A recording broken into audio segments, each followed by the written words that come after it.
the founder of the Richmond Progressive Alliance and the grassroots movement that took back their local government from Chevron. Let's give her a hand.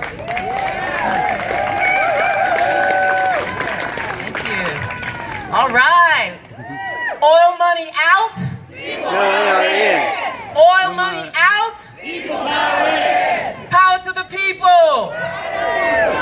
Right on. Thank you so very much for inviting me to come up here and speak, guys. As she said, my name is Javanka Beckles. I am the vice mayor of that rebel city, that progressive city in California called Richmond.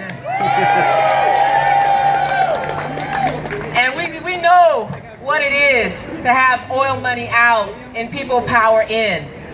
My colleague Gail McLaughlin is in the house as well, one of the Richmond Progressives Alliance. There she is. Rebel, fighter, revolutionary. That's what we got going on in Richmond. And for those of you who are not aware of our story, years ago, before 2004, before the Richmond Progressive Alliance came on board, Richmond was pretty much controlled by Chevron. The executive had a desk in City Hall. Now that tells you a lot when an oil company executive can have a desk in City Hall. But we realized at that time that things were out of control and we could no longer allow this corporation to control us, the people, our government. So we took it back. We started electing people who took the pledge to take not one penny from Chevron. Exactly, and that's how people decided, oh dang, okay, so if they're not taking any money from Chevron, that must mean we can trust them.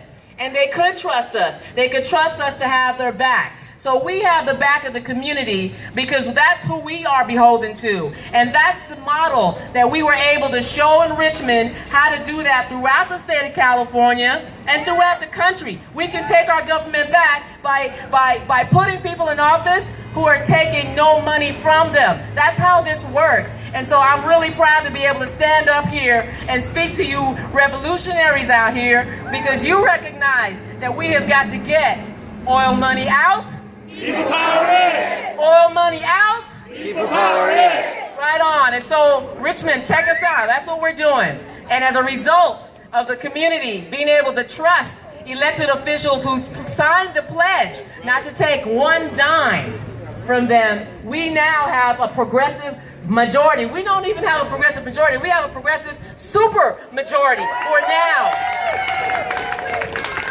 Hell yeah! And we are now doing the bidding of our city. That's why we were able to pass rent control for the first time in 30 years, because the community came together. That's how we were able to ban the box and give formerly incarcerated individuals a second opportunity. That's why we were able to ban the box for housing, so that they could also have an opportunity to have a place to live and not go back into incarceration. So we can do it, people. We can do it. If we can do it in a little old city like Richmond, California, that Chevron put $3 million into an election, a city council election, y'all. $3 million. Because they wanted their people in and the progressives out. Well, we said, hell nah. And we got folks in there who believe that corporations, especially these big oil corporations, have no business in our business. And so we're taking our business back, we're taking our government back, and we will show that people power is how we do it. We are the change we've been waiting for. Power to the people.